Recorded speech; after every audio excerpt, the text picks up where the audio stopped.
ఏయ్, మీరు ఫోన్లకి బాగా అడిక్ట్ అయిపోయినారా? మేము అడిక్టులా గిడిక్టులా? ఫోన్లు ఇయ్యండి రా. ఫోన్ లేకుండా ఒక రోజు ఉంటే రేపు వచ్చి చెప్పండి ఇదేమాట. అయ్యో అదే పెద్ద కష్టమా? రేపు వస్తాం చూడు. ఇప్పుడు ఎట్టుంది? పిచ్చెక్కిపోతున్నది అట్లే. పిచ్చెక్కకపోతే కదా ఆశ్చర్యం. నిద్ర లేచింది వాట్సాప్లోకి పోతాం, ఎవరెవరు ఏమి స్టేటస్ పెట్టినారో మొత్తం చూస్తాం. బాగుంటే డౌన్లోడ్ చేసుకుంటాం, బాగుంటుందని మెసేజ్లు పెడతాం, మళ్ళీ స్టేటస్ పెడతాం. దాని అంతా చూసినారా అని చూస్తా కూర్చుంటాం.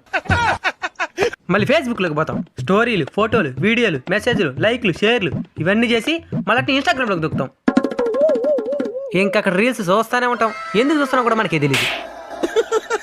మళ్ళీ యూట్యూబ్లోకి వస్తాం, ఇంకా చెప్పాల్సిన పనిలే.